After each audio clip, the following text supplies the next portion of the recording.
working to solve a common problem faced throughout society, that is one of imperfect markets.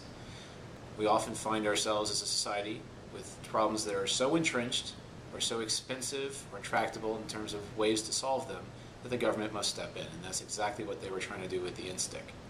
Now, if we look at the way that identity works in the physical world, it typically is a government-run process. Whether it's birth certificates, or it's driver's licenses, or passports, these are all government programs.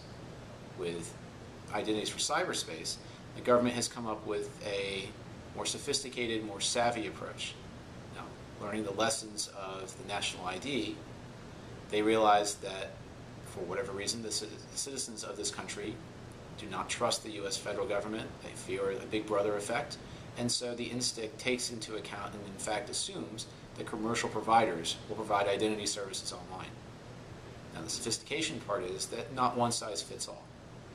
Identities online should be matched to the value of the transaction, which is to say, if I'm doing something on Facebook, a free credential, something that's relatively low assurance, is probably suitable.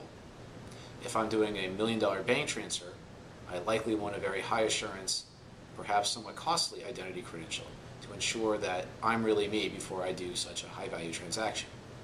At these higher levels, things that we typically call level 3 or level 4 transactions, that's where trusted third parties come in to assert identities on the behalf of the larger community. CertiPath is one of those groups that is an accreditation authority. We worry about certifying the identity providers. And again, this is a tenet of high assurance identity. So when they released the National Strategy for Trusted Identities in Cyberspace, the government was trying to create a galvanizing event to create a market and an interoperable approach amongst commercial providers. And so far, that's exactly what they're achieving.